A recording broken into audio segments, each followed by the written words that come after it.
Happy Sunday and welcome to my show. It's been wonderful journey all through and I thank you for your very kind encouragement and patience. Patience in the sense trying to very diligently following it through and I'm glad that I've reached around 1600 membership. 1600 viewers at this point in time and I'm really very glad. Today I thought let me just have a casual chat with you. Casual chat regarding your communication skills. Many of you have the capacity to communicate but not very happy with the way you communicate. That is for sure. I find three levels of students, three levels of learners. One is not having the basic skill, not having the motivation to learn, and the other one is having intermediate skills, having the motivation to learn, and the third one is having high levels of skills but not having the motivation to progress, put that into practice. So these are the three types of learners whom I've been seeing. And the third level, having high level skills but not the motivation, is the energy level that I am talking about. They don't have the focus, they don't know what they want to focus on, and with their high level of skills, they are not putting themselves in different context and developing a content that would suit the context. This is something that I've been very closely following. Intermediate skills. They have intermediate level skills and also the motivation. They are the ones who are putting themselves into practice, trying to learn, trying to watch videos like this very diligently and trying to learn.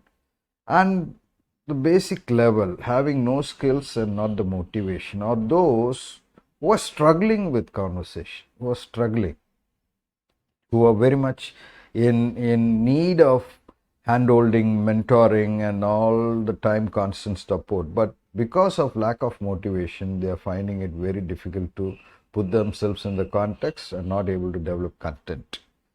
Most often, the common phenomenon that I've identified is that people come and say that they are shy. Of course, yes, 80% of people are afraid, anxious of public speaking. Of course, everyone goes through that phase, but when it comes to the situation, we'll have to rise up to the occasion. We'll have to put ourselves into it and try and rise up to the occasion so that our communication meaning becomes impactful, at the same time meaningful, and we are able to achieve the goals through it. You have to achieve goals through your communication.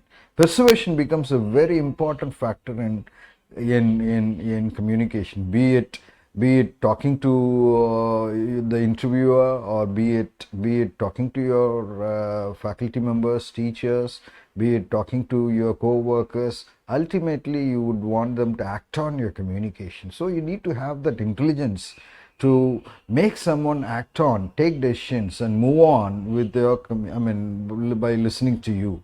So this is something that is very important. Most often what happens is like people don't communicate because lack of resources. They don't have enough resources in them.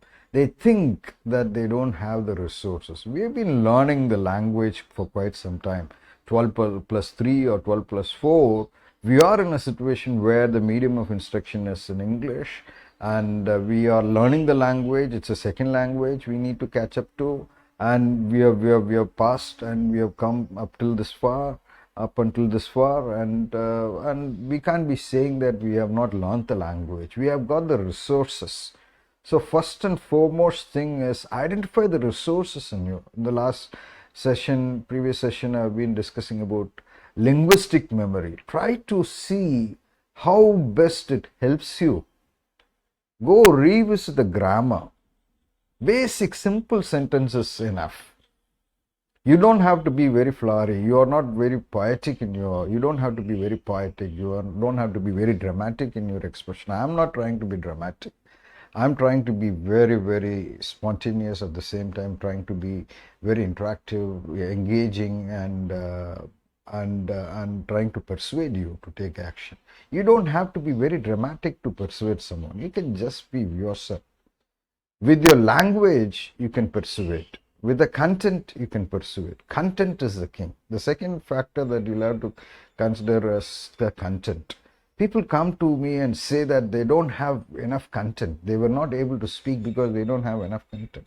Having put in too many years of experience, learning, you can't afford to come and say that you don't have the content to speak. You should be able to. Content is everywhere. Information is everywhere. One touch. You are in a generation where information is just one touch. You just have to press a button and you get information, loads of information. But it all depends on, content depends on your working memory. How well you have stored information. How well you are able to bring that to your working memory. Bring that to your forefront and speak up. It's not the language, it's not the pronunciation, it's the attitude that matters. Third very important factor. Attitude. You should have the attitude to communicate. Attitude to take that up and move on. An attitude to kind of stay put and have the tenacity to move on in spite of making mistakes. So 3 things I have discussed here. One is you should grow your shyness, put yourself into practice. Second thing is you'll have to generate the content. Content is the king. Content is king. The world revolves around content, data, information, knowledge, and the way you communicate it. And the third very important thing is putting yourself into the situation, having the attitude to communicate. You should have the willingness to communicate. You should be passionate to communicate. I'm passionate about communicating. So you should also be very passionate and know your audience. We'll be discussing that in our next session. Thank you very much.